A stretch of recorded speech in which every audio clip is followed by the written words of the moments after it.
Nedra Glover Tawwab, The Balancing Act, Creating Healthy Dependency and Connection Without Losing Yourself. Every morning, a small voice calls out, "Mom, I need help."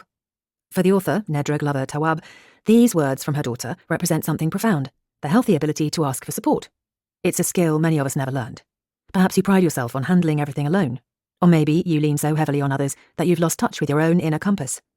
Either way, you're caught in a dependency crisis that's silently eroding your relationships and well-being. In this blink, you'll discover why both extremes, doing everything yourself and relying on others for everything, leave you feeling isolated and unfulfilled. You'll learn how childhood experiences shape your relationship patterns and what codependency really means beyond the buzzword. Most importantly, you'll find a roadmap for something better. Relationships where you can maintain your individuality, ask for help, and finally escape the exhausting extremes that keep you stuck. The dependency spectrum. Laura learned early that giving was a powerful way to stay close to people. As the youngest child of emotionally distant parents and much older siblings, she was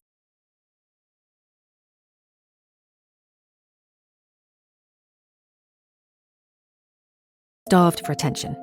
But in school, she figured out how to make herself irreplaceable, lure friends with gifts, listen endlessly, and always be available. By adulthood, she was doing everything for everyone and quietly resenting them for it. Laura was operating in the extreme red zone of codependency, constantly martyring herself, believing this was the only way to fulfill her need for connection. Crucially, codependency is not a condition you either have or don't. You can exhibit codependent tendencies in some relationships and not others. What makes a relationship codependent is when both parties suffer or regress because of its dynamics. Codependency involves overgiving, overhelping, and rescuing, often without saying what you need in return. It can look like rearranging your life to accommodate someone else, continuing to date someone even though they don't want the same level of commitment, or feeling jealous when a close friend forms other relationships. Codependent people often secretly wish others would take more care of them, but feel uncomfortable when they actually try. They struggle to be alone and often compulsively give, even when the other person could manage fine on their own. Counterdependency is the opposite armour. When a baby cries and nobody comes, it eventually stops crying. Not because the need disappeared, but because it learned not to bother. Many adults carry that same adaptation. Counterdependent people believe that closeness will cause them to lose themselves or be rejected. They refuse help, even when overwhelmed, equate vulnerability with neediness, and frequently pour themselves into work or achievement in order to stay emotionally distant. Both extremes share the same hidden engine: fear. Codependent people fear abandonment and invisibility, so they overattach. Counterdependent people fear rejection and engulfment, so they detach. One clings while the other withdraws. The practical work begins with honest reflection. Are you rearranging your life for someone else? Do you feel compelled to fix what others could handle themselves? Or conversely, do you feel irritated when others get close? Do you tell yourself you're just independent while secretly feeling lonely? Awareness doesn't fix everything, but it exposes the pattern. Origins of dependency patterns. Hope was handed a house key at 6 years old and left to fend for herself while her mother dealt with her troubled older sister. She praised Hope for being so responsible, inadvertently teaching her that needing others was weakness. By adulthood, Hope's self-sufficiency had calcified into something isolating. She didn't call her partner even after she'd been in a car accident. He found out only when she arrived home in a rental car. Her independence had become a barrier to genuine intimacy. Where do patterns like this come from? The answer, more often than not, is childhood. Attachment theory maps how our earliest bonds shape our relationship behaviours and offers a direct explanation for where dependency issues originate. People who were affirmed, supported and raised by dependable caregivers develop secure attachment. They can ask for help, offer it with boundaries, and tolerate conflict without taking it personally.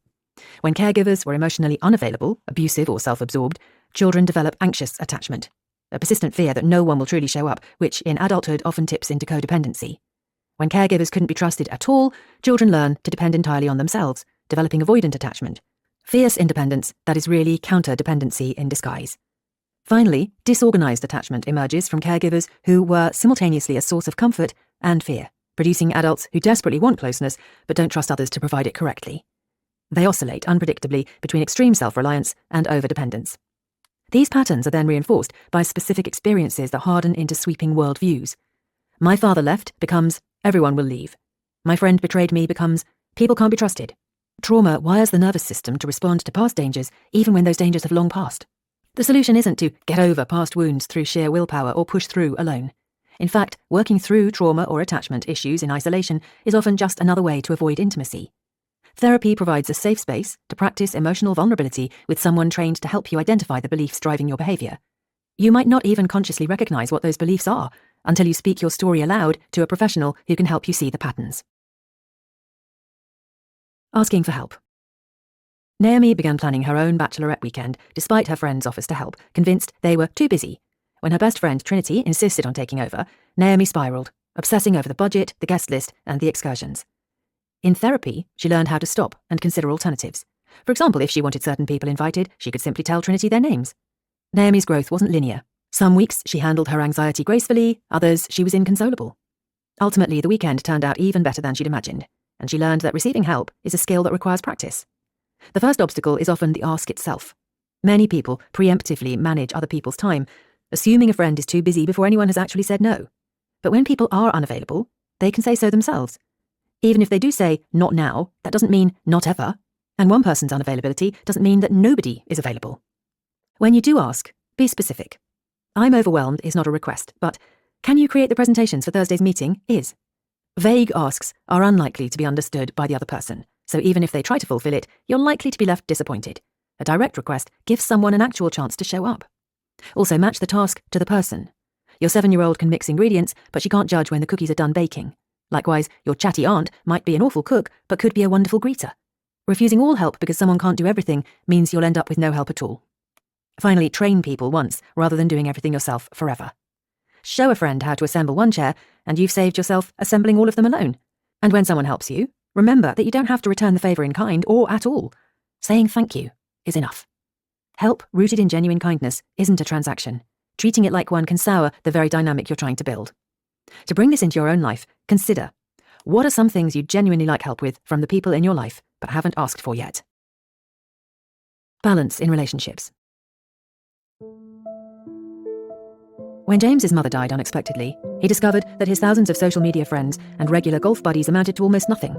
Beyond initial condolences, nobody checked in, and when he tried talking about his grief, they changed the subject or went silent.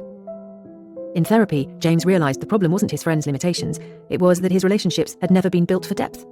Every conversation had revolved around sports, politics, and work. He had never been vulnerable with them, and so they didn't know how to show up when it mattered. The lesson from James's story isn't just to cultivate deeper friendships, it's that connection requires active, ongoing calibration. Surface-level relationships aren't inherently bad. In fact, they serve important purposes. Having a parent to sit with at your kid's track meet makes the time more enjoyable, and long work days pass more pleasantly with a co-worker to chat with. Associate relationships become problematic only when they're all you have. What distinguishes friends from associates comes down to 4 key qualities: commitment, time, trust, and depth. Commitment means being able to count on someone for shared, reasonable expectations. Time matters because we tend to spend our hours with people we value most, checking in and showing we care. Trust develops when you can share vulnerable information without worrying it's too much or that confidence will be betrayed.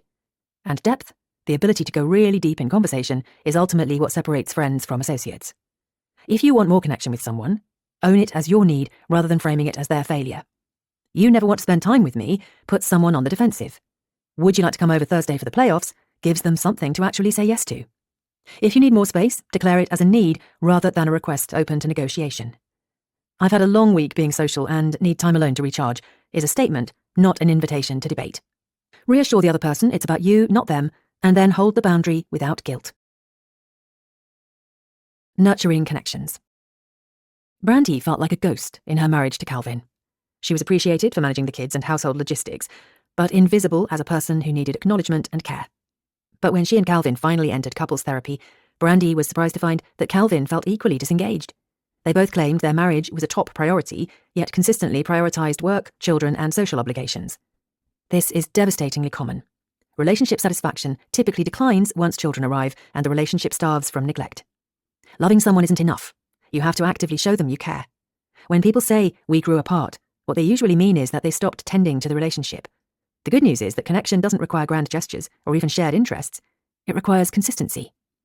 Practically, this means building small, consistent habits around the people who matter.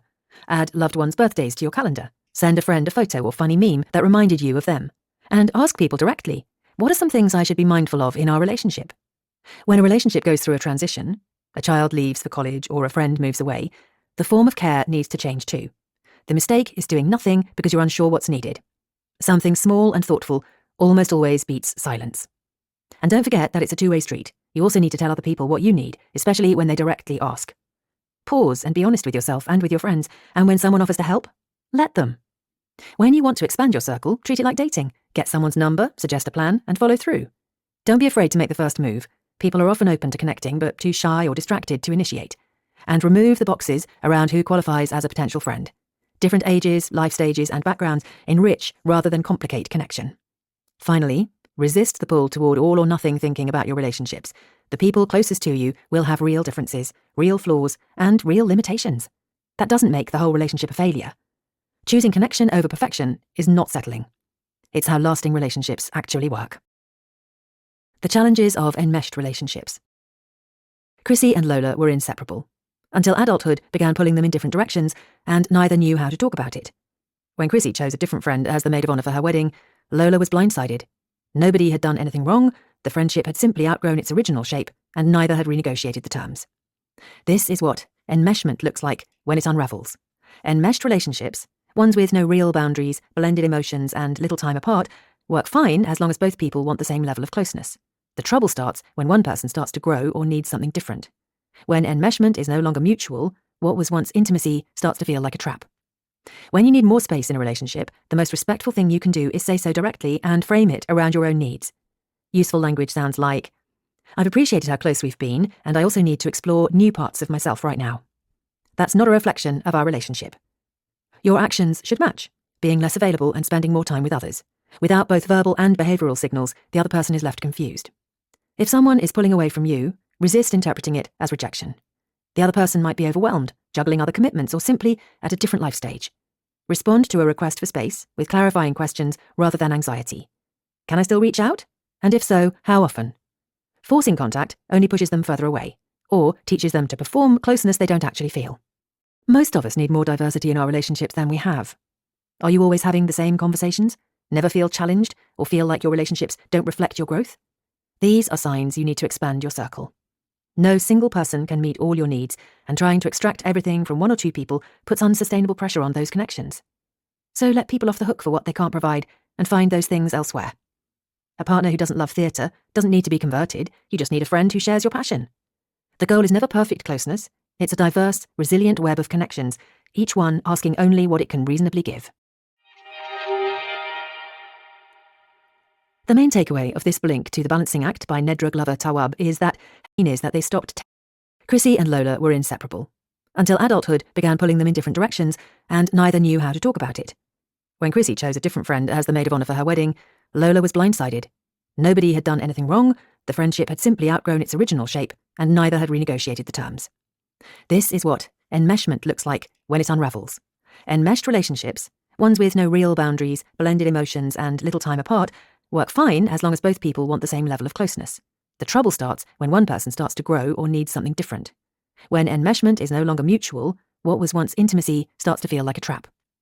When you need more space in a relationship, the most respectful thing you can do is say so directly and frame it around your own needs.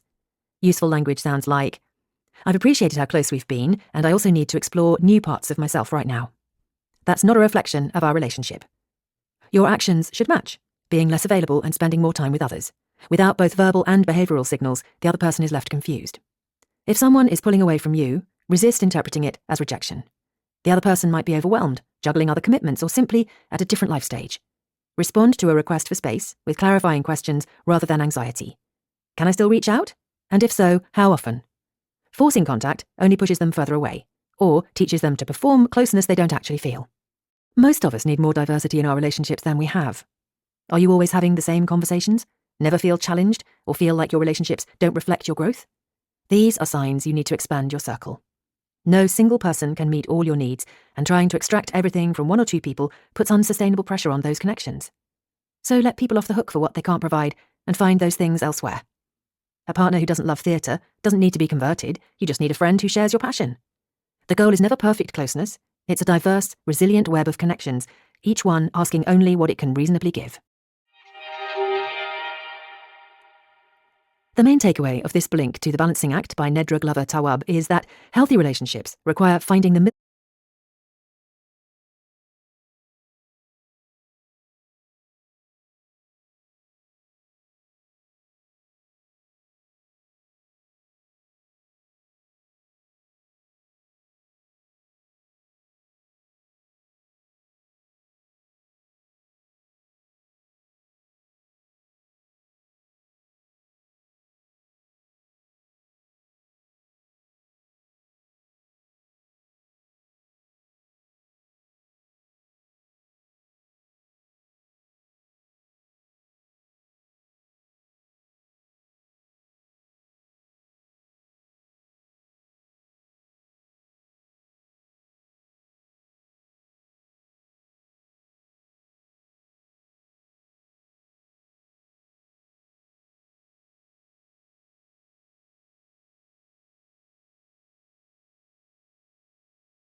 and frame it around your own needs, juggling other commitment who shares your passion.